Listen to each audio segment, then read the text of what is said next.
a look into the past, present, and future while getting to know pre-colonial Cebuano-Visayan culture.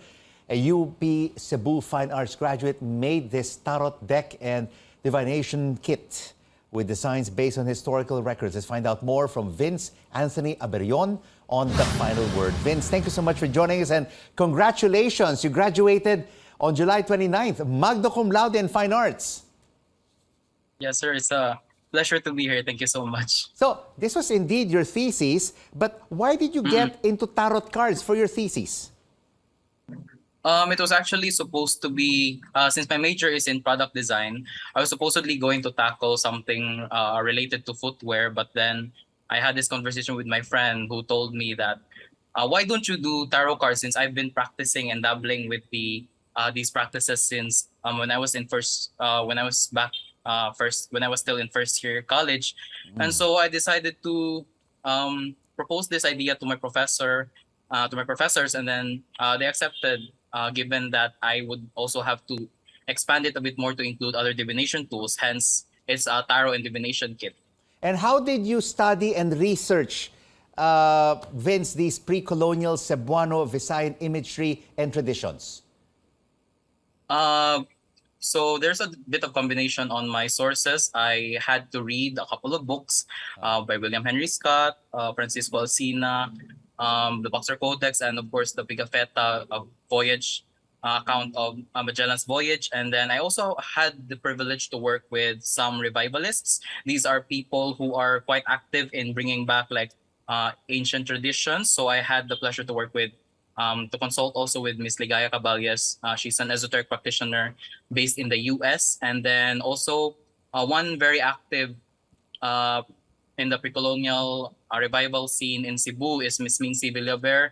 She was able to help me consult on the pre-colonial aspect. And then on the tarot aspect, I had the privilege also to work with Miss Isel Winters, who was the creator of the Midnight Madness Tarot. And with these experts, I was able to like combine the knowledge that I've read and also various resources that were given to me by these experts. A lot of work went into this project, Vince.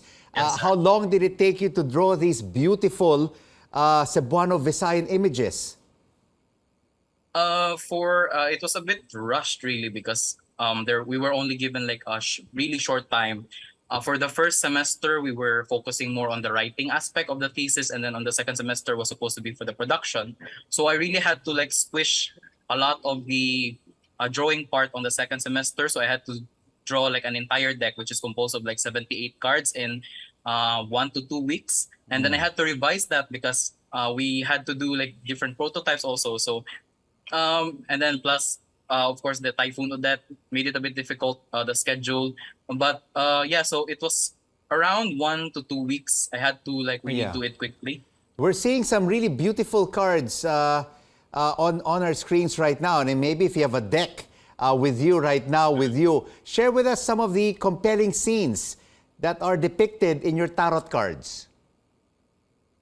So there are actually different scenes taken from the different practices that people have. So the traditional tarot deck has like 4 suits. It has the major arcana, which are like 22 cards.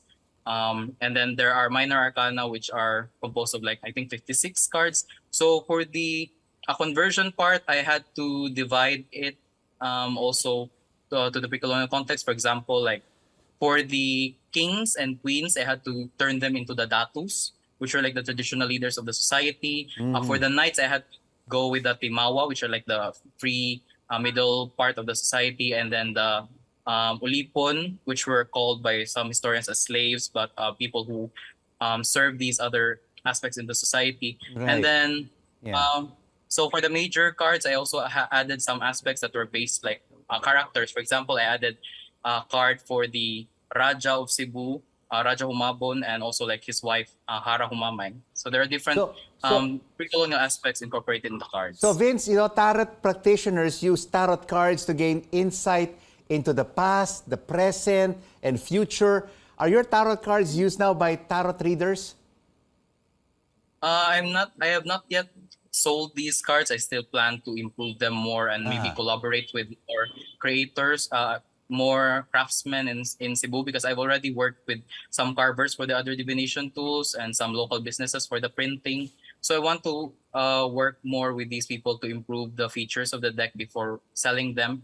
But based on the feedback that I've gathered, some people, because we have to take into account that tarot reading is really based on how one responds to a specific set of cards. So one may not necessarily enjoy this deck and then compared to another person. But so far, I've heard a couple of positive feedbacks who are quite interested already in purchasing the deck. So I'm still planning to improve some features before releasing them actually.